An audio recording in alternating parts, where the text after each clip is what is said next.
महेंद्रपुरम के राजा के घर में लड़के ने जन्म लिया जिसका नाम भानु कोपन हुआ। वो भानु कोपन इतना तीव्र था क्योंकि शंकर और पार्वती का आराधना माता पिता ने करी थी, तीव्रता बहुत थी, पर बुद्धि में निंदा भरी हुई थी, इसलिए असुर प्रवृत्ति का था बड़ा तीव्र। सो रहा था, सूर्य की किरणें उसके ऊपर आ रही थी, उसको क्रोध आ गया, उसने अपना हाथ बढ़ाकर सूर्य को पकड़ लिया था हाथ में, इसलिए उस बच्चे का नाम भानु कोपन पड़ा। भानु सूर्य को पकड़ लिया। अब सूर्य को पकड़ लिया, देवता उन सब घबरा गए, भास्कर देव कहां चले गए, सूर्य देव कहां गए, सब विनय करे। मालूम पड़ा कि सूर्य देवता को तो भानु कोपन ने पकड़ लिया। छोटे सा बच्चा जो पलना में सो रहा है, छोटा सा बच्चा जो पल्ले में सो रहा है, झूले में सो रहा है, उसने सूर्य देवता को हाथ में पकड़ कर रखा है। देवता आए छुड़ाने के लिए, कोई से छूटे ना। तब ब्रह्मा जी आए खुद छुड़ाने के लिए, छूटे ना। तब भगवान शंकर ने भानु कोपन के माता पिता से कहा कि सूर्य देवता को छुड़वाइए, इनको वर प्रदान करते। पलने में झूलते हुए भानु कोपन को वर दिया, इंद्रदेव ने वर प्रदान कर दिया, ब्रह्मा जी ने वर प्रदान कर दिया, सब ने वर दिया। तो भानु कोपन को जो वर प्राप्त हुए, उस वर से भानु कोपन और तीव्र हो गया। बड़ा होने के बाद माता पिता तो शिव भक्ति में लीन होकर काशी में चले गए और इसने अपनी सत्ता का स्थापन कर लिया। सत्ता का स्थापन, अभी तक प्रजा में शिव भक्ति थी, अब वो शिव भक्ति समाप्त। अब केवल अहम, अहंकार, क्रोध, लोभ, आसक्ति, वासना, तृष्णा, केवल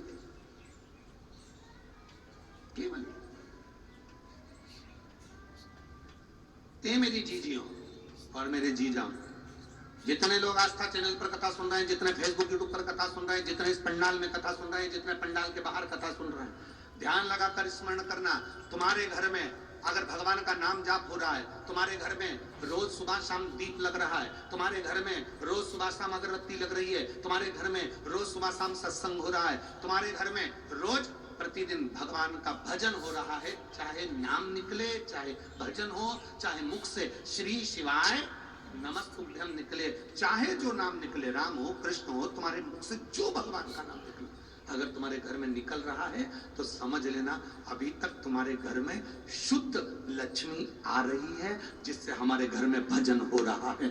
अगर तुम्हारे घर में रोज भगवान का भजन होता था, रोज नाम जाप होता था, रोज दिया लगता था, रोज भगवत नाम होता था, सत्संग होता था, धीरे धीरे धीरे धीरे ये समाप्त हो जाए, काम में इतने बिजी हो जाओ कि ये सब चीजें समाप्त हो जाए, तो समझ लेना कि अब लक्ष्मी ठीक नहीं आ रही,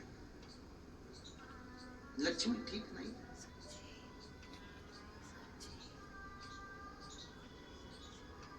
एक विचार करिएगा, एक राजा के महल के पास में एक व्यक्ति रहता था, उसके पास में बहुत अच्छी कमाई होती थी। अच्छी कमाई होती थी तो उसने सोचा मैं करूं क्या, इतना सारा धन आता है, मैं क्या करूं। उसने अपनी पत्नी से पूछा कि मैं इतना धन इकट्ठा हो रहा है, अगर मैं पैसा इकट्ठा करके रखूंगा तो चोर चुरा के ले जाएंगे, सोने की ईंट रखूंगा तो चोर ले जाएंगे, चांदी की ईंट रखूंगा तो चोर ले जाएंगे, अब मैं करूं तो करूं। पत्नी बड़ी समझदार थी, ना जाने लोगों को क्या हो जाता है जो पत्नी को समझदार नहीं समझते।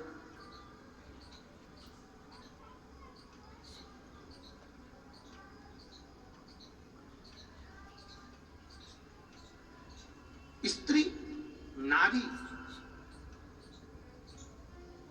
अपने पति को, अपने पिता को, अपने पुत्र को, अपने घर को कभी डूबता हुआ नहीं देख सकती। वो पल उसमें है, कुछ भी करेगी, और अपने पति को, अपने परिवार को, अपने बच्चों को डूबता हुआ नहीं देख सकती।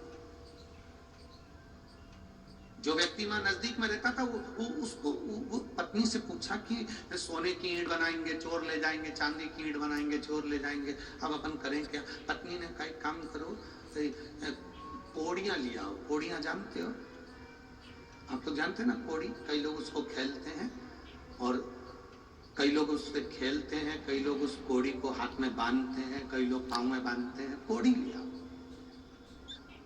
कोड़ी। हाँ, पति ने पूछा इस कोड़ी का करेंगे क्या? तुम तो लाला के रख लो जब देखा जाए, तुम तो रखो। पत्नी के कहने से पति कोड़ी लाला कर बोरों में भर भर कर, झोलों में भर भर कर, बेगों में भर भर कर रख दिया, पूरा घर भरा दिया। एक दिन राजा बीमार पड़ गया। राजा बीमार पड़ा तो वेदों ने आया, डॉक्टरों ने कहा कि इसका एक ही इलाज है, बाजार से कोड़ी लाओ, कोड़ी में आग लगाओ, उसकी राख तैयार करो, शरीर पे लगाओ, राजा का शरीर ठीक हो जाए। अब नगर में देखा तो कोड़ी नहीं, महल में देखा तो कोड़ी नहीं। कोड़ी कहां गई?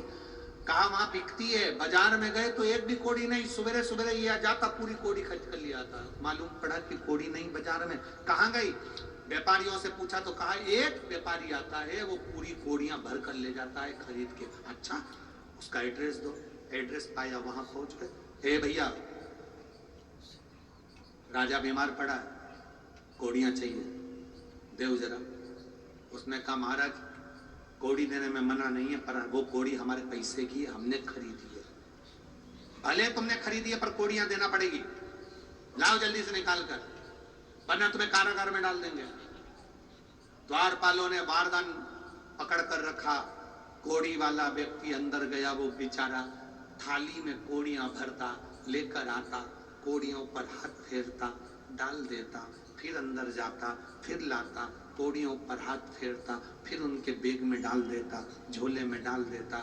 इतने में द्वारपालों ने कहा एक बार में पूरी कोड़ी उठाकर क्यों नहीं लिया था? बार बार कोड़ी ला रहा है, हाथ फेर रहा है, डाल रहा है, क्या कर रहा है ये कोड़ियों पर हाथ क्यों फेर रहा है? उसने कहा भैया मैं कोड़ियों पर हाथ इसलिए फेर रहा हूं, इसमें से वो कोड़ी ढूंढ रहा हूं, ऐसी कौन सी कोड़ी आ गई जो मेरी इतनी सारी कोड़ियों को लेकर जा रही है। उस कोड़ी को ढूंढने का प्रयास कर रहा हूं। हमारे घर में भी एक कोड़ी कोई ऐसी आ जाती है, एक रुपया कोई ऐसा आ जाता है कि हमारे घर के रखे हुए पूरे धन को ले जाता है। और हमारे यहाँ कोई एक रुपया ऐसा आ जाता है जो हमारे भटिंडा में शिव महापुराण की कथा करवा देता है। उस धन को पहचानो कि वो धन कौन सा है।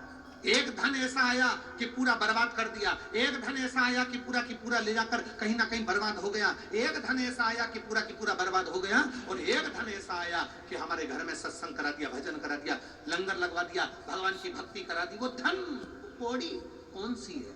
सत्य की कोड़ी आएगी, अच्छी कोड़ी आएगी तो अच्छा काम करेगी, बेकार कोड़ी आएगी तो बेकार काम करेगी।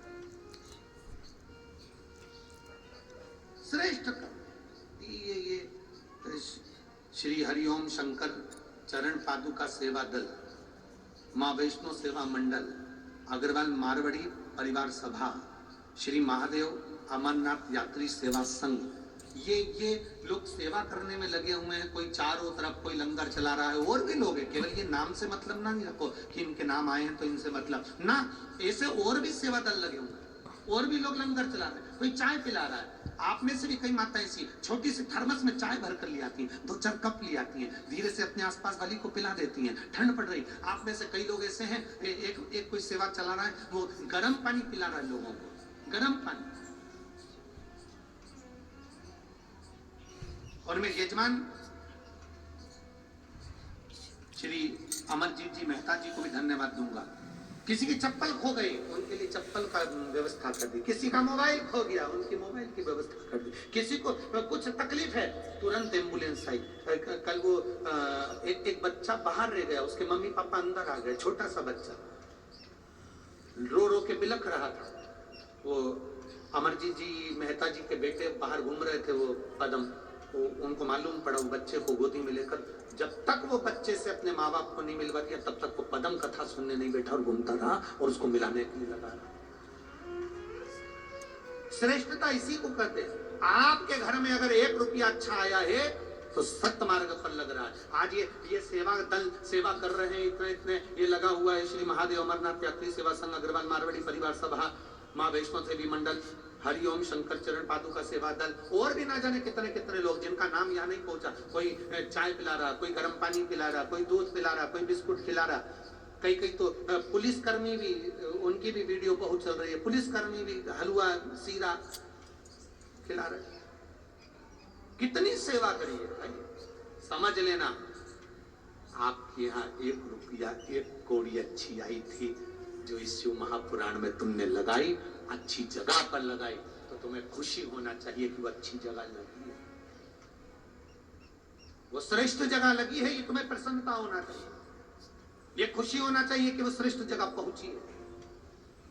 गलत जगह जाए तो समझ लो कि फिर वो गलत जगह लग गई है, गलत। और महाराज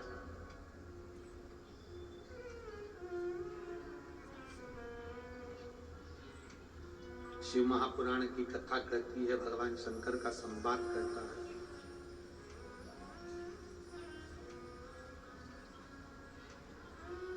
भगवान शंकर का पावन चरित्र कर रहा कि हरि ओम में ओम समाया है, मेरा भोला नगर में आया है।